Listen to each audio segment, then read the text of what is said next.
యోగా చేస్తూ బరువు తగ్గాలనుకునే వాళ్ళకి ఈ ఆసనం మీరు చేస్తే మీ పొట్ట రీజియన్లో ఉన్న ఫ్యాట్ అంతా కరిగిపోతుంది. అండ్ ఇలా మీరు చేతుల్ని తిప్పితే మీ చేతులలో ఉన్న ఫ్యాట్ అంతా కరిగిపోతుంది.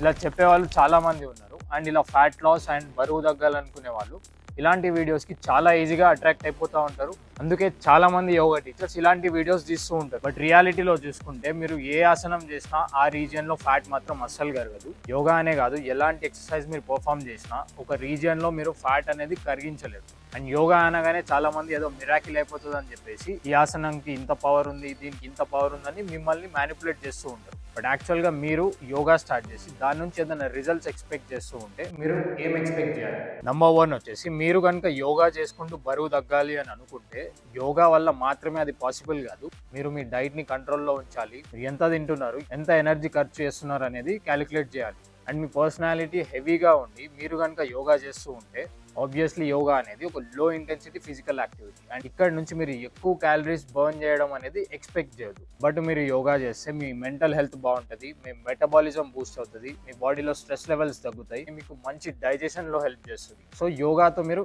ఇండైరెక్ట్లీ మీ బరువును తగ్గించుకోవచ్చు. ఈ ఆసనం చేస్తే మీ బాడీ మొత్తం టోన్ అవుతుందని మాత్రం అస్సలు ఎక్స్పెక్ట్ చేయకండి. ఎవరన్నా ఇలా చెప్తే వాళ్ళని దూరం పెట్టండి. ప్రశాంతంగా కూర్చొని ఇలా కాళ్ళు లిఫ్ట్ చేయడం, చేతులు రొటేట్ చేయడం, ఇలా చేయడం వల్ల మీ బాడీలో ఫ్యాట్ కరగదు. చాలా ఫ్యాక్టర్స్ని మీరు దృష్టిలో పెట్టుకోవాలి.